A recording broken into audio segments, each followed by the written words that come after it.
My name's Dry, and welcome to my Inferno guide. If you didn't already know, Casual already has an Inferno guide. It's extremely well made, and it's what I personally use to learn how to do the Inferno. I definitely encourage you to go read it. It's very in-depth and very well made. However, there are a few things that I learned from personal experience that are not in this guide. I also thought a video guide would be extremely helpful for the community to have, because some people just prefer a video over a text guide. So without further ado, let's get into it. What you're seeing on screen right now is just some timestamps. I know that this guide is extremely long, but I wanted to go really in-depth to hopefully make the Inferno something that doesn't take a bunch of failed tries to get right. Since it's so long, I thought some people may appreciate being able to skip parts they're not interested in without missing any vital information. So the only actual requirement for the Inferno, meaning the only thing you actually have to do for the game to physically let you enter the Inferno, is sacrifice a fire cape. However, I am throwing in my own personal requirements, which are 99 in prayer, defense, magic, range, and agility is also ideal. You could probably get away with doing it without 99 agility, but I do highly recommend it considering you're almost constantly running around, especially on the last wave. Plus the bats during the waves do drain your run energy if they hit you, so having the high agility to restore your run is highly recommended. Now let's get into gear setups. Before we go into detail, these setups don't have to be exactly copied. Just replace whatever you don't have or can't get with the best in slot that you do have. And no matter what you bring, you'll either need an empty inventory slot so you'll be able to switch to your blowpipe, or you'll have to drop something while in the Inferno and keep track of that drop timer so it doesn't despawn. This first gear setup is the setup that I use when I do the Inferno. It's basically all max gear and pretty self-explanatory. For the shield slot, the Ellie, Arcane, and Spectral in my opinion are all pretty much equal because they each bring something different to the table but are all helpful in the Inferno. So if you have one of those three, I highly recommend bringing it. In the rune pouch, I have blood runes, soul runes, and death runes. These are the runes used for blood barrage, and you'll also be able to cast ice barrage using the code I want since it counts as unlimited water runes. You'll notice the Guthan's helm, Bandit's tassets, and guardian boots at the bottom of the inventory. I have these as a switch to help tank the ranger hits if I need to, especially in the final wave. This second setup isn't max gear, but there's no real reason you shouldn't be able to complete the Inferno in this gear setup. Like I said before, if perhaps you have something better than what's shown on screen, definitely switch it out for what you do have. You'll notice that I took out the tank switch in this inventory just because some of those items are a bit pricey, and this is more for people that can't afford those items. If you have tank items, I still highly recommend bringing them. The rune pouch is the same, but obviously this setup doesn't include a code I want, so you'll also need to bring some water runes as well.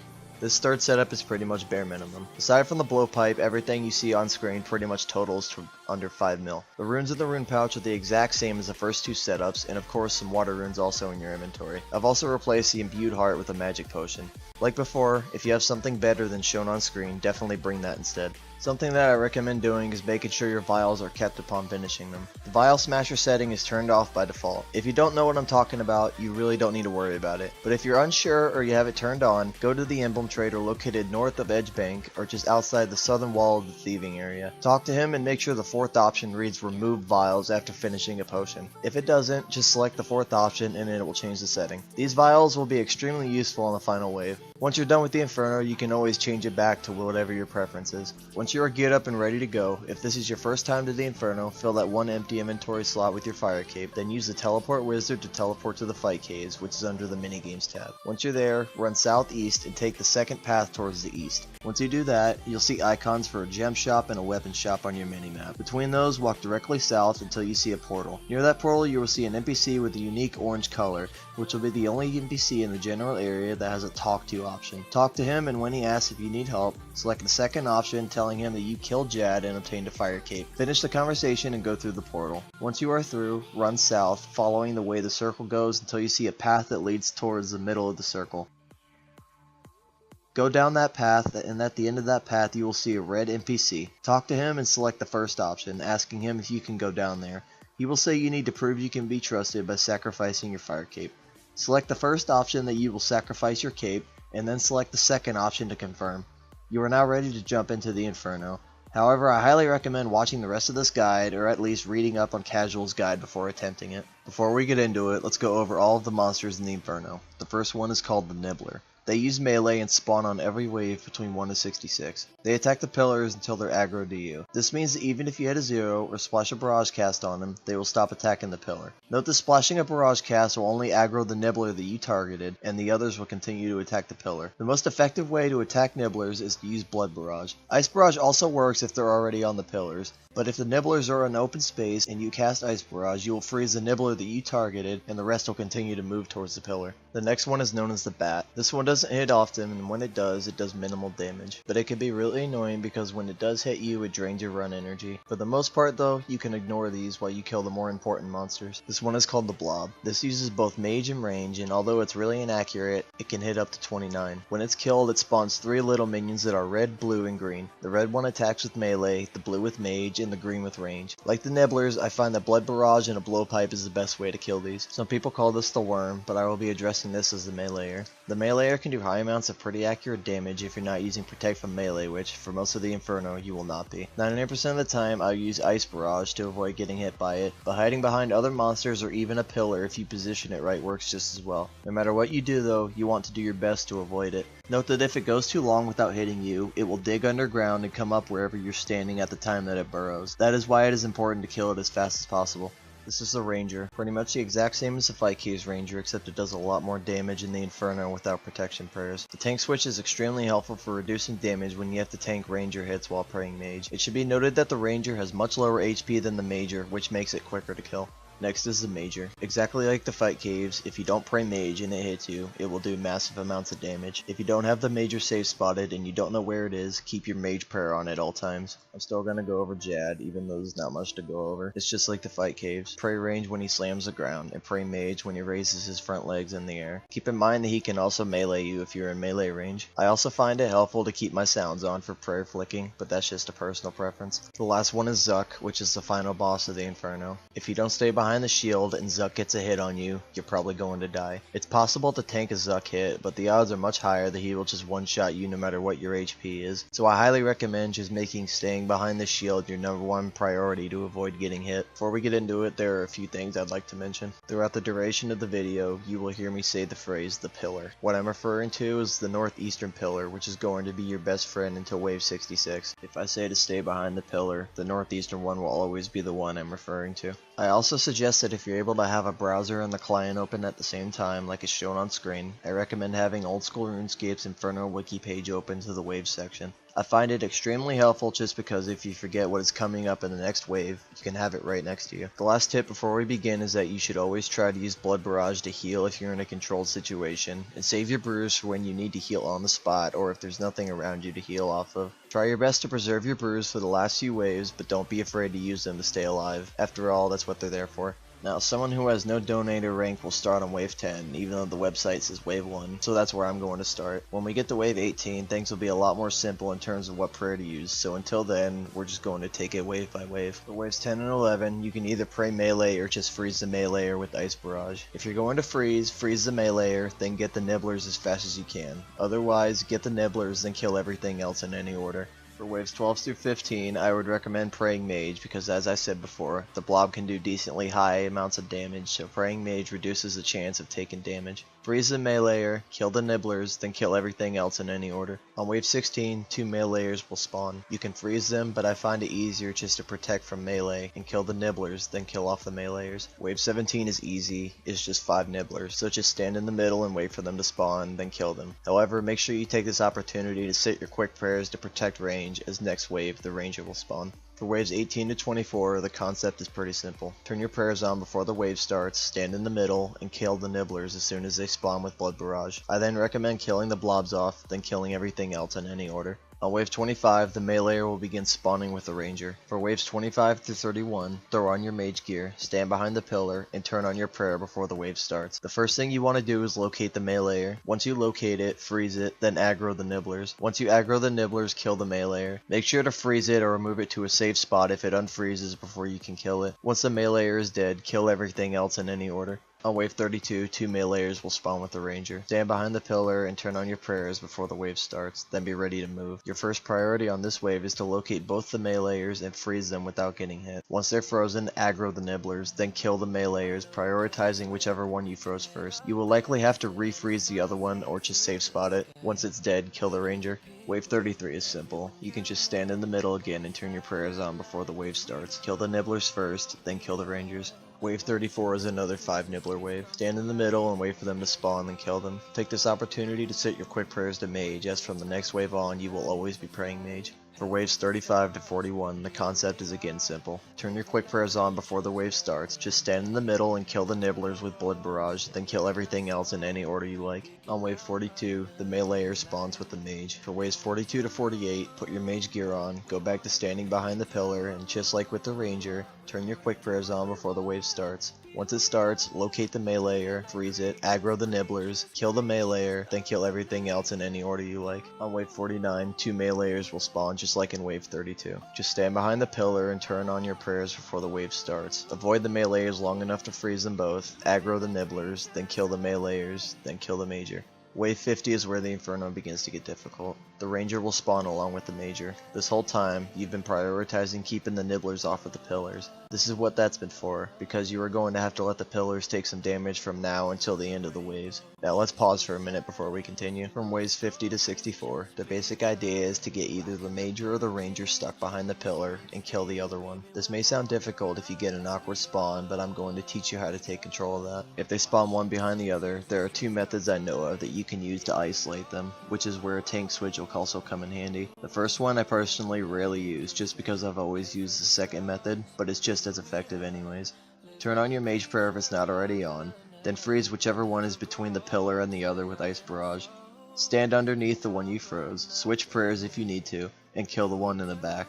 Thanks to Sheep for allowing me to use this clip. The second method is to pull the Ranger out so it's on the side of the pillar, while the Major is still on the opposite side of it. You do this by just changing your position enough to make him move. Switch your prayers as soon as you know you're safe from the Major, and kill the Ranger. If you use this method, make sure the Ranger is close enough for you to attack. If you get pulled into attack range of the Major, and you're not praying Mage, you will most likely take a lot of damage. Another awkward spawn that can happen is the Major and the Ranger end up standing right next to each other. For this, you can either use method number 2 to pull the Ranger, or just stand far enough out to the side that the far side one does not attack you, and just kill the closer one, adjusting prayers as needed. To do this, you may need to move out a little wider to the side, or else it'll pull you to the front of the pillar, so do this with caution. Something that can also happen is the Ranger spawning behind the pillar, which is where you're standing. If this happens, you will need to run to the opposite side of the pillar, or to the side depending on which way he moves. Once you have things under control, you can react to the spawn from there, either killing the Major or just switching back to the other side and killing the Ranger. So now that you have some information on how to deal with Major Ranger spawns, we can continue. For waves 50 through 56, stand behind the pillar and turn your prayers on before the wave starts. Kill either the Major or the Ranger, switch prayers to the one that you didn't kill. Kill the nibblers, then kill everything else in any order. On wave 57, the meleeer spawns with the Major and Ranger. Yes, the Inferno just got more difficult. From waves 57 to 63, stand behind the pillar and turn your prayers on before the wave starts, but you're also going to want to start in your mage gear. When the wave starts, there are two things that should be your top priority: making sure the meleeer can't hit you, and moving the Major and/or Ranger into a safe position. Now, sometimes this can be difficult. Sometimes the meleeer will spawn on top of you, which you can just freeze it and move to another side of the pillar to avoid the Major and Ranger, or just move 2 squares away and kill it. It can also spawn outside of your attack range, and you will have to wait for it to come to you. If this happens, move yourself to a comfortable position close to the pillar where you can see the meleeer and start attacking the Major or Ranger with Mage, waiting for the meleeer to burrow into the ground. Once it does, move away from where you were standing, and as soon as the meleeer comes up, use Ice Barrage to freeze it and then kill it. So just as a reminder, from waves 57 to 63, kill the meleeer first, then kill either the Major or the Ranger, then kill the nibblers, then kill everything else in any order. On wave 64, 2 meleeers spawn with the Ranger and Major.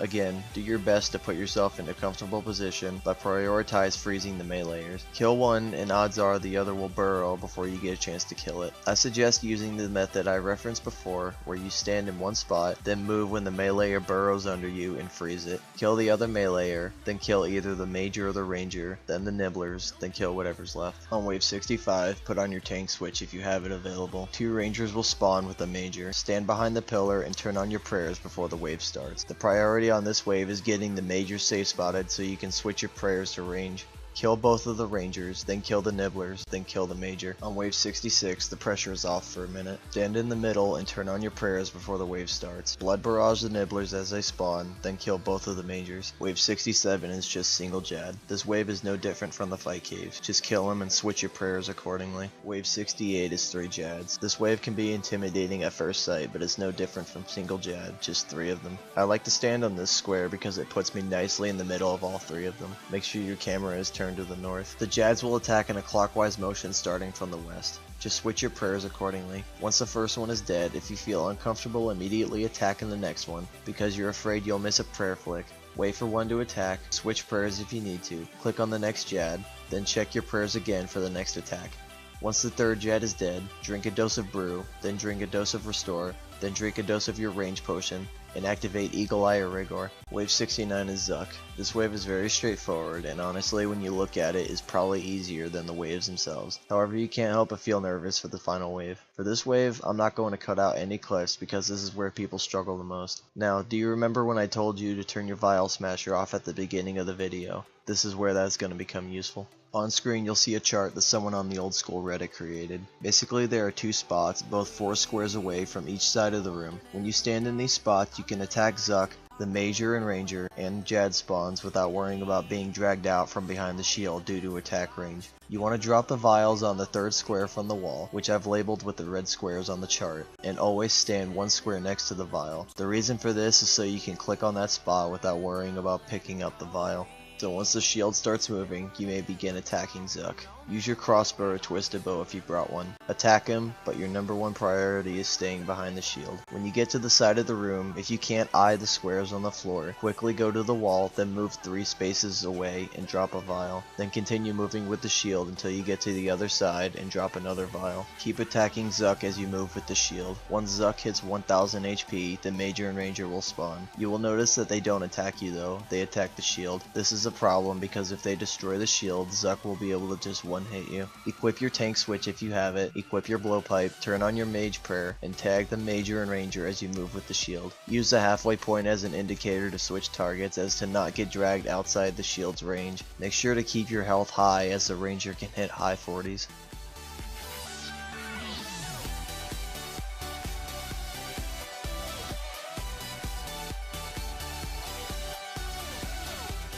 Once the Major and Ranger are both dead, re-equip your crossbow or twisted bow and continue attacking Zuck. Take this time to brew up and restore your prayer, then drink another dose of range potion. When he gets to around 600 HP, make sure to either pick up and re-drop the vials on the ground or just drop new ones where they are so they don't disappear while you're fighting Jad.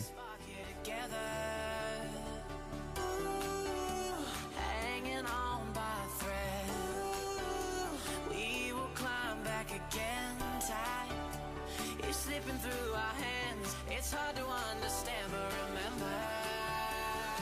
Once Zuck hits 450 HP, Jad will spawn. When Jad spawns, it is very important to turn your camera towards Jad in order to keep up with your prayer switches. Make sure you tag Jad at least once when he spawns so he doesn't destroy the shield. What I recommend is if you don't need to switch prayers, use that extra second to attack Jad. If you have to switch prayers, switch and focus on running with the shield. If you stand on the 4th square from the wall, which is the square next to the vial that you dropped, you will be able to attack Jad while the shield is at the edge while still being safe from Zuck's attacks. Once Jad is dead, you can turn your camera back towards Zuck and continue attacking him. Once again, brew up to decent HP, restore your prayer, and drink another dose of range potion. Once Zuck hits 250 HP, the Major and Ranger will spawn once again. Do the exact same thing as you did the first time they spawned, tagging them both to get them off the shield, except I personally never kill the Major on the second spawn. Attack the Ranger when you're on the east side of Zuck, but when you're on the west side, just attack Zuck. Remember to watch your HP as, again, the Ranger can do high amounts of damage. Once the Ranger is dead, drink a dose of Restore Potion for your prayer. Just leave your Protect Mage on so the Major can't hit you, and just finish killing Zuck. It's invisible like the air. You still feel it, and you can tell that it's there. So here's your chance to feel more than alive. We are not coming down. Once Zuck is dead, congratulations, you've completed the Inferno. Thank you for taking the time to watch my guide. I know it's long, but I wanted to pour everything that I know about the Inferno into it. I'm also not a video maker, so if you could cut me a little bit of slack as to the quality of the editing and everything, I would greatly appreciate it. I'm also sick at the time of making this video, so I do apologize if my voice tone sounds a little off. As usual, positive feedback and constructive criticism are highly appreciated.